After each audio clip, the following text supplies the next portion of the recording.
Q9 news కు స్వాగతం. నిజామాబాద్ జిల్లా ఆర్మూర్ పట్టణంలోని గోల్బంగ్లా ఏరియాలో గల పెద్ద బజార్, కింది బజార్ ఏరియాలో రోడ్డు పక్కన పార్కింగ్ చేసిన పలు వాహనాలను నిన్న అర్ధరాత్రి 12 గంటల నుండి 2 గంటల సమయం మధ్యలో గుర్తు తెలియని దుండగులు ధ్వంసం చేశారు. ఇట్టి ఘటనలో కారు అద్దాలు మరియు ఆటో వాహనాల అద్దాలు ధ్వంసం చేయడం జరిగింది. ఇట్టి విషయంలో వాహనదారులు ప్రజలు ఆందోళన వ్యక్తం చేయడం జరిగింది.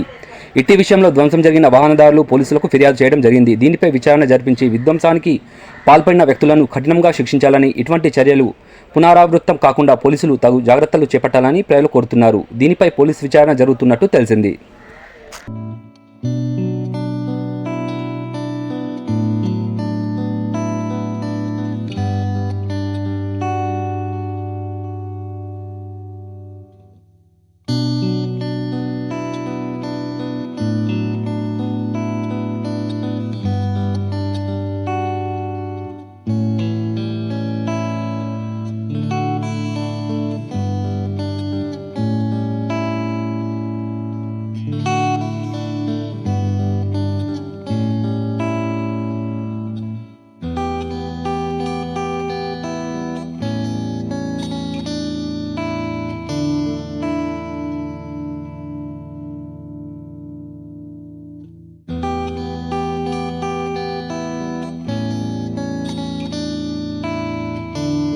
ఎప్పటికప్పుడు వార్తలను వీక్షించేందుకు Q9 న్యూస్ ని సబ్స్క్రైబ్ చేసుకోండి, లైక్ చేయండి, షేర్ చేయండి.